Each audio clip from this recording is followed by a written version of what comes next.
Osoro Yiwayen Osoro Yeda Wansin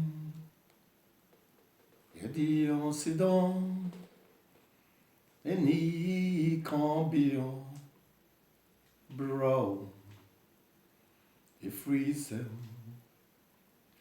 Ohine una esewu Yedi Onsidon Eni Cambion Bro Ifrisem Eyeuna esewu Osoro ohine Yiwaye Osoro ohine Wahin kasiye yada wasi Ao yedi wasida Ini kambia yedi bro Ifrise Dadi una esewu Yedi wasida Ini kambia Mao Ifrise Euna esewu Ampa osro de asase nso hwesofo Yede wasida ene wayiyi ana yede mawo anadwim Se mehwe ne wo ye na ne wuguso ya ebro adwene ntiase nso waboye ho ban ayi ne fro bonofo afidi sum nyina bonofo akwa ni na etuetua ya di nkunim wo 2020 and that day on the 8th January 2020 ya ayi ukurama ya ese ya bodini yanu nso nanka ye na dwen yinsusu ye nyina de se ka 2020 die ka yinya ye ho fa ho die obonofo nso adwen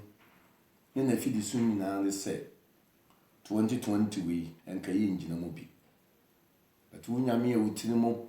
po enye poboni no eye wo na waje ye no ayi nkan a Christopher a mo ji Jesus Christ di a Christopher a mo ji wonyankopon di na muni nse obi na boss robo asase na o ma ye nhome eye mo sa nipa yi na mene mo di nkomo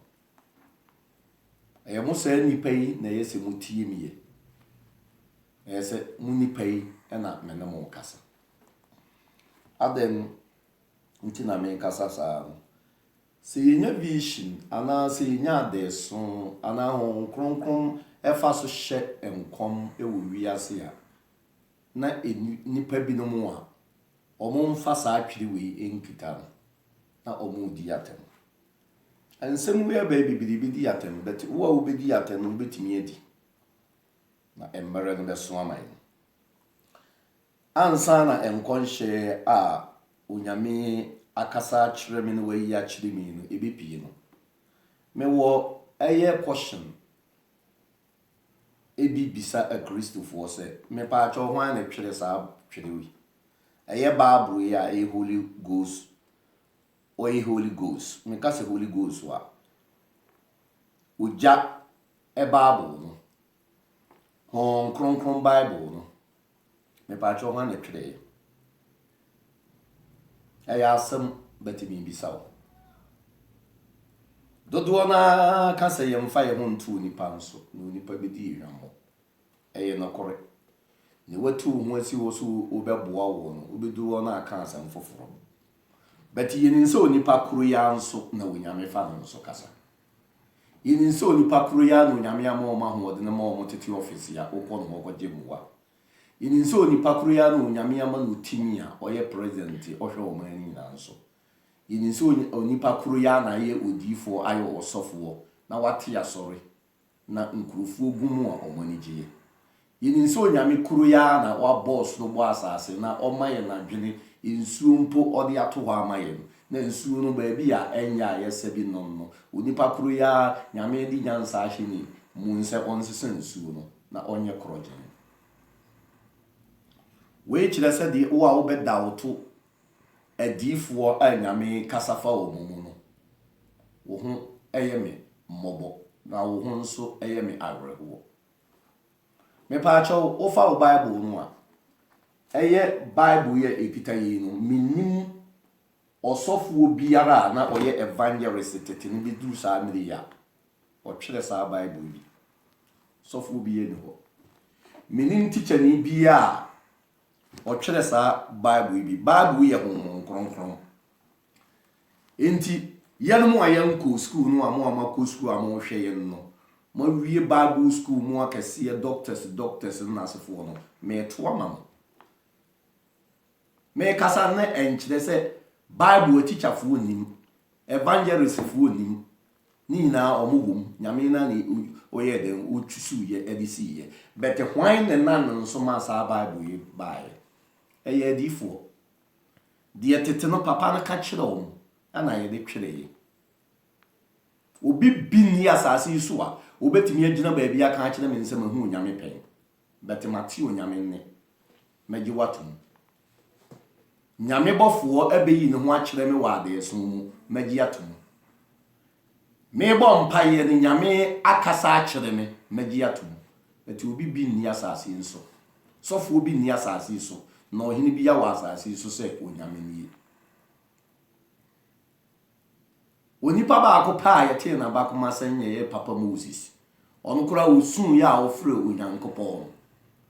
Papa no bae no dani nani ɛna ɔde maa no. Ti ɔyɛ ne yi aka sɛ agya adenti ɛna wadane wani a wamama nhu wani. Ɔsi obi nhu manim enya nkwa efi sɛ manim ɛhyerɛn. Ti sɔfo bi ni asase yi so, apostle bi ni asase yi so, ɔhene bi ni asase yi so. A wɔsi wahu awurade pɛn, but awurade etim ni ɔmo kasa. Awurade ma ɔmo honhom, awurade adeɛso mu oyi ne ho adi yɛ kyerɛ wɔn. Nka sɛ oyi ne ho adi ya, oyi ne ho adi ɛwɔ na deɛso physical yehu obi da. Enti kyerɛ no kyerɛ yɛn sɛ Bible no kyerɛ yɛn sɛ honhom a yɛde twere Bible no ɛyɛ honhom kronkron a efiri agya no nkyɛn ɛna ebewuru onipa mu. Ana de onipa nya ho adeɛso no ni onipa yɛ de ehu ne nani so ne wɔte yɛ ne yɛde twere Bible. Wode me bɛyɛ adwena, wode me nso nya adwena so a obetumi etu anamo. Yɛ nyina yɛsua. Mekɔ ensem bi so de nti ya mekɔ nsan so menya adeɛso na nnɛ sɛ wonya adeɛso na sɛ nkɔnhyɛ ba a adifo atorofo de ɔmo de yɛ na yɛ den. Sɛ kora de odifo ni Ghana, but obi ayɛ odifo atorofo. But sɛ adifo ni nyina yɛ atorofo, ɔmo nya atorofo de nyame aka na bɛyɛ adwuma. Wɔn so a wo se adifo wɔ Ghana nyina ne wiase nyina no, nyame mfiri obi a no so me pa kyɛ ɔka Bible ni to ne tokone. Na adifo na ɔmo twere Bible no, nyame kasa kyerɛ wɔ. Na kɔpɛ ne a ɔtwere Bible no ma wo, de nyame fa no so twere ma wo. Why? Na watimi akenkan. Minya adeɛso ɛfa ahemfo mo wɔ Ghana, ɛnyɛ ahemfo mo wɔ Europe. Ahemfo nyina mo wɔ Ghana ɛwɔ 2019 11th September manfa adeɛso na anyɛ hwee. Ana November mesanya the same adeɛso manfa anyɛ hwee. Na no me wɔ hɔ na adeɛso no san ba abiem. Na me say adeɛso eba na kokobɔ no eba ese obi wa no because say no kura wunya adeɛso na vision bi e wuntime nka okoka pa yidi watem. Minya adeɛso fa ahemfo ho. Na most Ghana ahemfo ye de omu nyina akogina court. Na court na ye de ahemfo na akogina no abɔfoɔ egina hɔ a omu ayɛ te sɛ bodyguard fo a yedi wase nwie. Na sɛ asɛm no nyɛ da na ye twem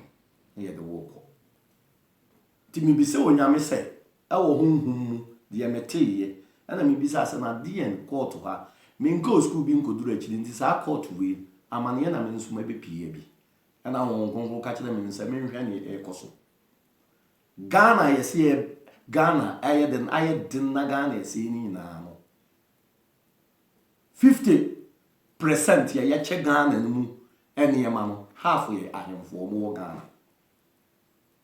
Na mekɔɔ so abiem na mehwɛ ɛna mebi sɛ onyame sɛ ɛwɔ kasa na ɔwɔ kasa no sɛ deɛ nti na ahemfo saa no na ɔmo ama Ghana binom ama Ghana ase. Ɔso ya ɛyɛ kura a ɔyɛ Ghana ahemfo wotimi a yɛde ɔmo ano to asɛm biara mu a eduru baabi a ɔmo suro kuro no so hene no ɛsen polisifoɔ no abane a anaasɛ mpanyinfo a ɔmo wɔ abane mu ɔmo ti kuro no so. Nanso ɔmo yɛ nyaatwem a most no sika na nneɛma a ɛmfata na ɔmo yɛ. Me kasa no ɛbɛyɛ nwanwa sɛ ebia na otimfoɔ na ɛwɔyɛ de no agyedini kakra wɔ Ghana, but Ghana no dɔmahene, abesinhene, nkanahene, nkɔkɔɔhene, kwawuhene, asantehene nsene no because obiara di ne ho so. Ntafohene, asantehene nsene no odi ne ho so. Je baabi asantehene timi di ɔmo nyinaa so de asanteman mu na asante nkuru no. Nti ɔhene biara di ne ho so. Nti obi nkasa bi a ɛyɛ papa ana yɛ hene asantehene na mede ne bɛgyina. Nyame yi papa no kyerɛ me clear. Na sɛ de osi yi ne kyerɛ me nie. Ɔmo de me pia abɔntene te sɛ garden. Na garden ho nyinaa fu. Na amanfoɔ yɛ den obi no pra na ɔmo ato agu hɔ. Obi no nsesa nneɛma na ɔmo de ayɛ den. Afei de me hu yɛ sɛ garden ni nyinaa ayɛ den. Ayɛ bɔɔra. Ana honhom ka kyerɛ me nsɛ menhwɛ ɛwɔ asantehene wɔde ne yɛ mfanto ho papa ne gyina hɔ ɛna ɔmo de ne nsa agu n'akyi. Sɛ deɛ ɛkɔ so ɛwɔ asanteman ni nyinaa no 85% gyina no because kuro no emu asɔfoɔ na emu nipa titiro na apolifoɔ nyinaa no ɛkɔto no. Nti sɛ mmara bi a wɔde ne nsa ahyɛ aseɛ na wɔgyina na ɔmfa nyɛ politic ɛmfa nyɛ na hemfie ɔnko a na wɔse ɔkora asante man a nka Ghana aban koraa no nka asante kuro no mu nka ɔmmere. Ka nneɛma bebree bi wɔ a ne nkurofoɔ nko a wɔtu ɔmo si hɔ sɛ ɔmo nyɛ a ɔde n'ano to mu a nka abane bi yɛ mu. Ka ɔde mmara bi na yɛmfa bɔɔra nto ha yɛmfa wei nyɛ sei wei woyɛ ne kuro wei mu ɛbɛyɛ sei wokɔbɔ korɔ no wei yɛkyew no yɛde woba ahemfie a yɛa yɛbɛyɛ den yɛde woma polisifoɔ a yɛbɛgyina mu ayɛ yi a kasa no baeɛ na mɛsɛ wei na ɔka wie sɛ mede papa na yɛmfa nto ho deɛ a mesane de ahemfo no ɔmo wɔ Ghana nyinaa sisi. Na saa pɛpɛɛpɛ na asantehene ne wɔ mmie na no wɔ kure mu nanso ɔhyɛ bibi fa ana ɔyɛ bibi bia ne yɛkoto no na ɔnyin sɛ obiara timi yɛ den ɛkoto no ɔka asɛm a ɔmo tie na ɔmfa nyɛ asɛm eduru baabi ɔde ayɛ politic no. Saa pɛpɛɛpɛ na ahemfo no bi no nso tie. Ti me ka kyerɛ me papa no ahemfo me nana no ahemfo sɛ vision aba nie onyame a wɔkasa kyerɛ me sɛ Ghana nyɛ yie ni nyinaa ahemfo half no yɛ mo ɛna mo ma no kɔso. Dia munjai NDC munjai MPP abana na ekeka no aba ekeka ho de me mento abada menye politic nti me nko mu da aba ni sika kora me ni bi da munjai o mo nso kakra sɛ mane ne nyɛ yie no na ahemfo na nkasa so mo mpagya mo mfa asase tono dodoɔ no mo mfa bi ntu baabi na de mo ton asase no kora mo mfa bi nso nya ade me kasa no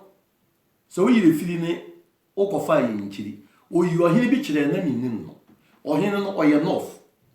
ne kasa na emunti ye kɔhyen no na astate na ɔkabrofo ana me bisa sɛ we nso e ana ɔmo so ɔyɛ north ɛhene ɛkɛse bi ɔhɔ kuro no me kasa me nya kuro ni dina na meboa ɔka ho bi ana ahemfo ɔmo akeka nyinaa ɛka ho ti ahemfo amo wɔ Ghana onyame ɛbɔ mo koko onyame ɛbɔ mo koko wɔ kuro no ɔde honhum no ɔde bebide kokot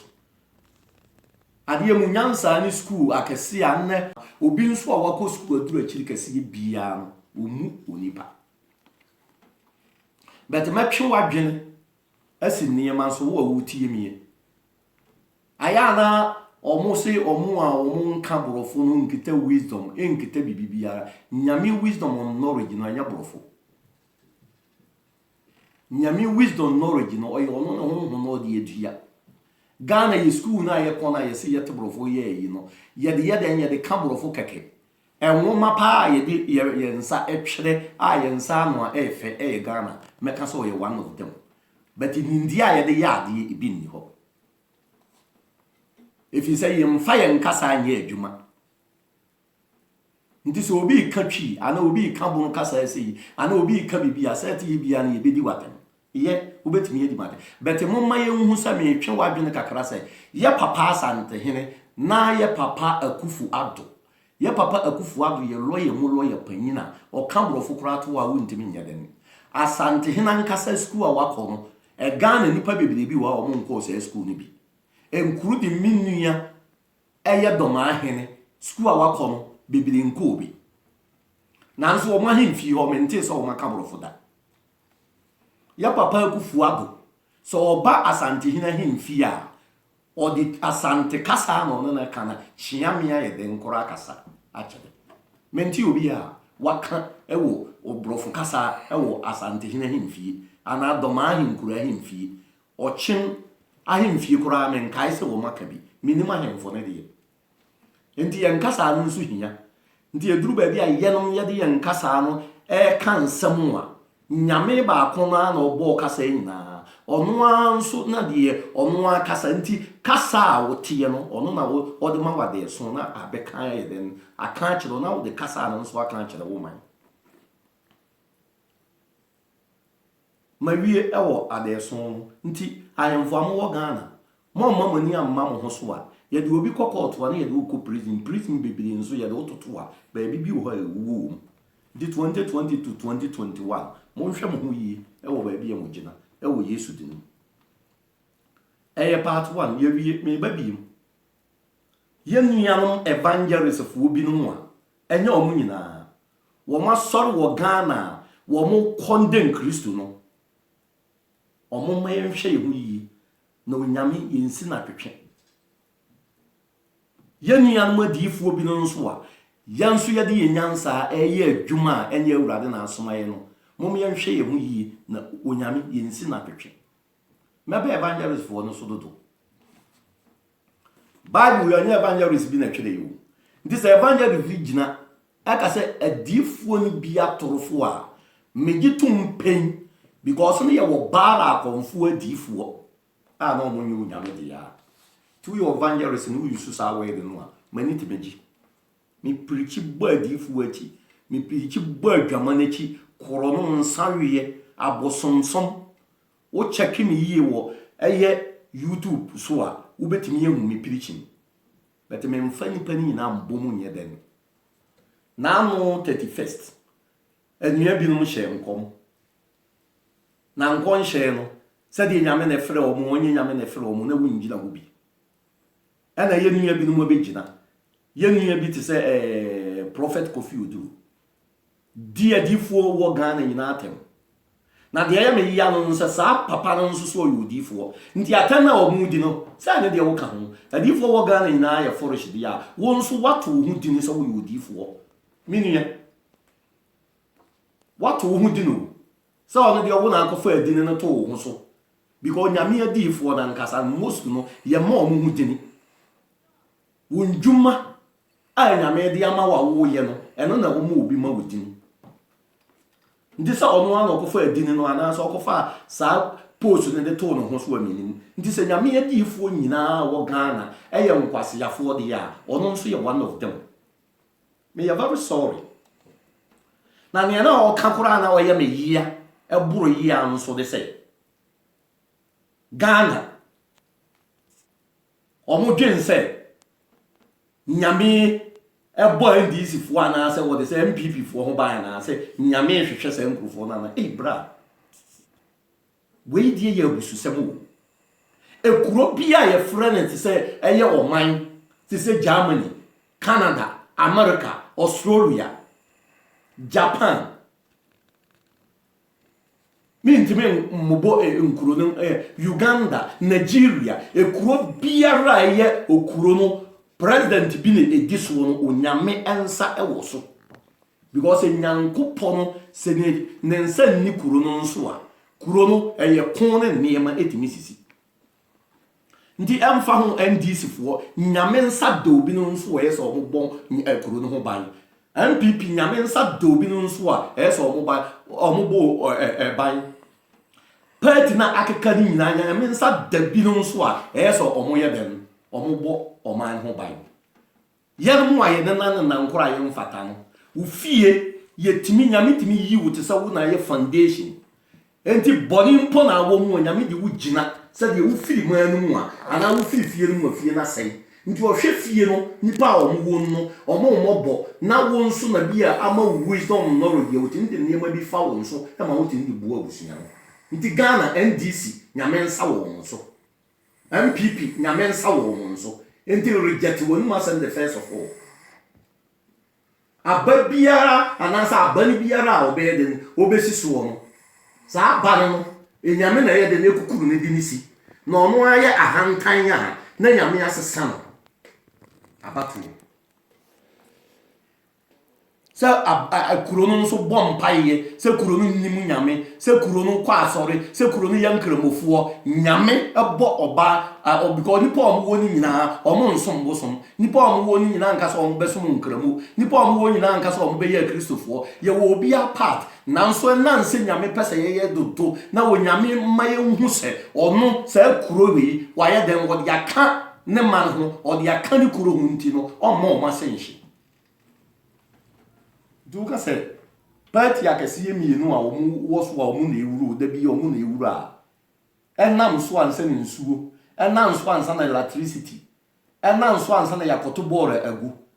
enam so ansa na eniema bi a tantan hospital nyina no ye de ya no tum no nyame nsa ni omo so bra wo na nyame nsa wo so wo na wasoro fiefo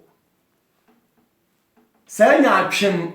eye frɛ no asese no yadi gina wo otaso no mom ye ntwitwae no bibi ba ko ya me hia ya papa kwasi awu anyame emre nyame frɛ me enchawe me ba bro chire ha me komi tata years die papa no manye gine ho a kwasi awu a enti ma sori fie kura no me pan ba ko e ka me ho da bia me frɛ ne kwasi awu a but wo hwɛ nne ya papa kwasi awu preaching a o ya dale so ya dia hiniye hye so nsa ena ma hankan ne niema na ope ono nko ane die ntino onyame tu na hiniye no so amfa ho so kwasi awua agidini wo wiase ebeduru ba bi no wanhwe yi a na kire ne niema bi nyame betimi aye den akukuru no de na pe ba bi esi enya nyame frewa na wa frewa kwasi awie ya se nyame frew yamfa so nyemfa nton se so onyame na ponte no na wo san dia hini afiri ne nkyane dia wo yo evangelist wo yo odifo asori mpanyimfo wo na aye worship na so wan hwe o hu ya don na dia nyame dia ma betu otimeji common sense fo abagana obi biara wo papa no ye du papa ho agoro ye bro papa anasa wo papa ye kansam boni gunu nso wani bere emfa ho de wo papa ye emrahe na sa common sense fu sorry no evangelist fu o muso o munim bible mu atima bi o no adifo ene oduru ba bi o mu challenge o mu evangelist benye kwasi ewo na etimi preach niema preach ahimfie preach niema ewo wiase nyina nanso asem we bae no we nne amama hu se mia mi nua na se me papa kwasi ewo a oye nya atwem ewo Ghana evangelist mu but ma onte ne ho ase complete say me kasa bi sabi onyame akwa onyame difo so pe ompo nyame difo ye den ena de ewo mu an say Jeremiah 14:14 me mfrɛ wo wo mu say difo bia ne komfo bi oyin na yi Jeremiah na nkasa ye den ye yi Jeremiah Bible si no dan mami yafunu no odabo jatuo no mu nyame ye no difo ono kra ye so ye den etiai Jeremiah nankasa so enanse na onyame na afre Jeremiah ntino Jeremiah ankasa oyeden na onimu adifo a omoye atoro ne ba adifo ntino o hye omo nkom. Isaiah ono na oboni pa achi ya akonfo oken kan Isaiah yi ya ubie quotations ni na abosom ne niema na ewokuru na Isaiah na bo mochi enso ya chi Isaiah e de ne kotu prison na Isaiah wuye owuye na yehu se odifo papa bi ya hwede no adentina na oken kan the Bible na se mu kita Bible ni yedi ya adifo wo soro anka se wo ye ka bibi se achade na ekita Bible no a ekita wiase ana ekita nyame nkrofo no achade ne ye maako nim omo nim Bible mu amakom Bible school ankasa no na mo ye Bible mu master to master say mo de doctor ni bishop wa toto mo to no saa ne ma num die ni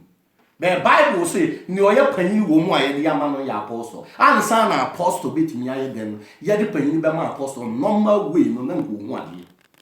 normal way look at more wisdom or knowledge because or control the whole asafuni na enti ade so wo so nemi bisa ye hu say apostle for na obi ade apostle no say once na kura kan na wo woni title na waji efiri wo na ebe adifo say na apostle na be di kan yanka me kan chi say wo pe wo mpo Bible na adifo na ewuru Bible obeji edi wonji niu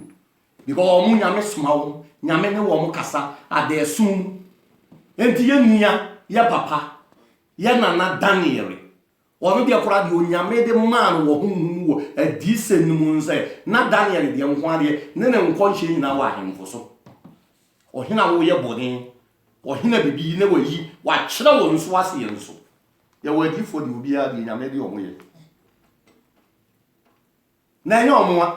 ena obi aye odifo enokore wo kwa apa no ho de bia obi aye de ahye store ndi nka enye nwa so obi aye ye dem ne ya ye plans ya ye hyehye no ne ma ye ton no aso fie ye digwa Yesu Kristo ankasa bae no asori fie na ne ye digwa ana o ke kan ne ma e bobo ho nyina bom edin ne house of prayer da ye mpa ye no so no no si muni nse me fie yo nyame fie ana modi aye den adani dwadie ana ne ma fi nti di odi Yesu achi biara eni nsa niema ye digwa wa asori fie no eye wrong yan tono niema wa asori fie se di yini no but na ye shop wa kesiye ye media kesiye no eye o de se asori fie ana ewo okwa asori bia ye teme tono niema fira no pa ko si ye nyame nyame asem koro npi ya papa dom kan Urians ya papa Otabel omo nso be kasa kire wo mpanimfo bia nka mintimi mbie ma no da omo so de fie kura no sabio no omo torete so kura mi nipa nya den enuru enya sa ba bi omo kwadwu nso kura omo be bo omo no so omo kwadwu nso kura mi nipa nuru sa bet me kama dwena kire wo nka common sense fu epie mo na mo se mo ya doctors papa Otabel ya kura de ye kase no why ya timi wo varsity a teacher fwan kasa ekita we evangelist mu a teacher fwa omo ko Bible school wo nsem no the uncountable benya atwemunti eniema so okoso Ghana nu wudina so ndenu wa yehu prosperity nyame ahirawo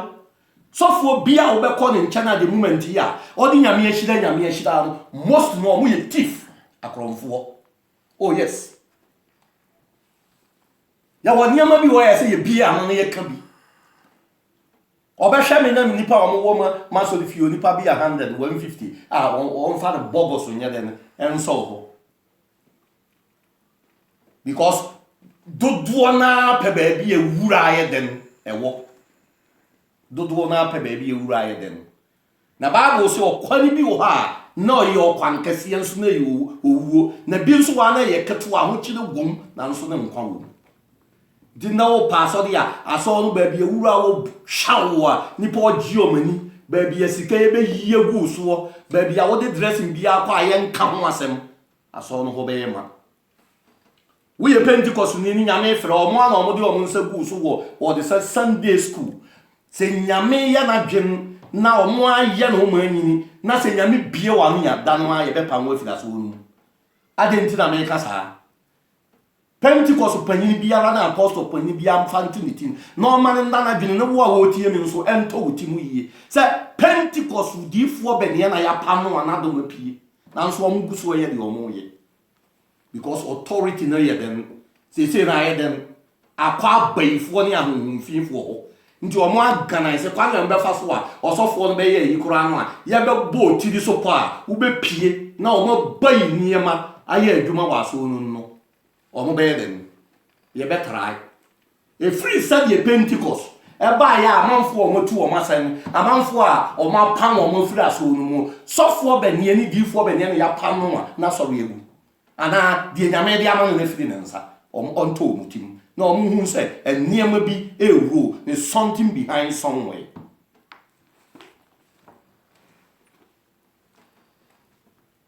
ye ma Christopher no e dafam na wunia Kristo ni je Bible a na condemn we ya fan o person na so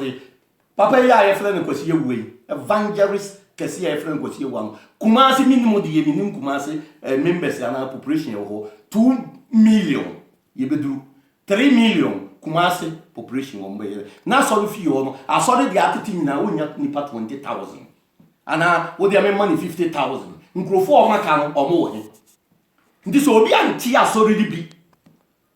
so obi amia asafo ni bia nka omo maka no asori bia ne na me pa acho wo si na wo de sa nipa 2 million no Kumasi omo kwa asori no so omo ye 2 million na Ghana nyina o de say Kumasi nyina omo wa mu 1 million ye kwa asori nti ka 1 million no asori fie be ne na o ye den odi omo nko mu mi nje nya atwem na mo ma Kristo ni ye nkan Abraham da Moshe se oye organize omo ba bua no amana bie TV wo hwe ni nkurofo na sorry to say autofistes na nkora na odu ba bi kura ho abaka so obi nidi na obu omo no say you fofo atwi omo agini si ba bia ensie ene internet so ni you fofo egu eniema boni because Abraham bo Moshe say Yesu ni ho Yesu a kire na ebe mahu aba nipam na etimi aso nipa youth ni paja na okoboni mu a obe no sese no preaching ni a kire brother no ye den o kire nti no ama bebiro otwe omo ho evangelist for akesi am wo Ghana asofo te say Otabel panyini ya papa Don Camurias mi hu sa one day ya bi o ma no Oma so fi yo no mo fu ana obi ape do the one ana ye you no me ka chiro most churches ya obekọ ye you no fa oba de na dwane ko most of churches ya obekọ blessing no fa ba de na dwane ko ya wo dabi wo a osofo yi nhira asem o mankunahye wa werɛ ho na wa kasa akata so but ye continue wa fa ba o Bible ni dwane ko or that down no deceive e wo niam nyinam me kasa no obi ba kasa ya de nti no oteatea mu na nteatea mu de anse ne suba se honkronkron ba wo so a o ma wo ye hye o ma wo ye dam wo kasa nso ama obi de ehu se de wo campaign bi ye den ana ye obi wo mu ya twini nkroma ye papa Yesu fi so no na niema nyina kita no de me gini di a wo so beba bebu ye atem no na kro mo si atembuo bi ye ni ho bi mu Yesu bi ye ma bi mu se nipa we nyina gina mo amasori fie asori bi wa nipa papa Don Camurias papa Otabel na sori e wo Ghana nyina ye keka bubum ni ye pe members o mu a roughly 100,000 ana kwata akora 80,000 ni ba be pi ndi sa asofo mpanyimfo we se mo ntimi ansori angina antimi nka de niema bi ye koso wo man mu asam a me ya very sorry Bible no e se mo de to ho na omo mbeka no kore nka sa papa oduru no prophet mu a wo se prophet bia wo Ghana wo jimi ane de sa no wa kan di ho atem makasa wie mininza wo abedi matem wo bedi but de wotani di fu ani no okan nyame nkurofo onwuma bia no onkyere asase so de obu nyame nkurofo animutie bia onkyere wa asase so ni otie nyame nkurofo so no onkyere wa asase so ni wondwene se wo nyame bi wo ho no onkyere wa asase so na hawo ni abebere se ni wo suru ne da so andi ensam America no ubetimi adimatan 1 to set de yeso pa bia na ka mempe wan kura so be do to say the American you good ubetimi aka so de say ensamfo na de oye no kwarefo a o jeje mayen no otemu buo no one de onim na nsam American so so no no de amame a onim me de Kristo dini na ho odene eto wa wogi nsam American di me de Kristo dini na ho odene ebie wadwene mu 2020 ene aye 8 January 2020 awurade mo ho ban wo se ukuro ewi e mo wuntwan nkosi 21 e mo nipa nyina hu se watamfo ayekwa fi the Bible sin go twe se kan ni wo se kan no na de obo amana so na amana na betum mi am ti wedie wo ye wadwen se wo ye den wo bo mama na wo bedem nsusua bia wo susu ama mo bedem na asofo am wo yie nti e di brenti ni asofo o kwaso pepepe obeka na nyama uyo odifu ade wo hu de ka me boss of wo bi achi na mahu no nyame ade so no na ma yi a kire enye bone so enye wo wo hu ye no de wadwene ye den e ka ya papa ko sie wo na evangelist fu ni nyina nyame di obebire ye adwuma papa nyame nhira mo samo kasa but mi bisa mo nso nse nyame ben ye na ye den o yi niema kire mo a da bia di fu na mo bo mo chi niema aka de mo nka Bible ni ye wosoro pa mo pese e ba fam na mo wo fa no mo pese e ba soro enye adwuma because ye nyame aka no na ye no kware se twere no nyame fa na di fu so o fa na de so fu so e na ne abeto me a abeto me dia nyame ase ni ntwam na ne honhon so ye adwuma e wo ne kyena ne de nyina e wo Kristo di no onyame nhire otie ni bi a wotie mi ye onyame mfa wakoma so ade enhye wonsa wotane me koro onyame nhira e wo agya ne obesunsun kronkron dinu amen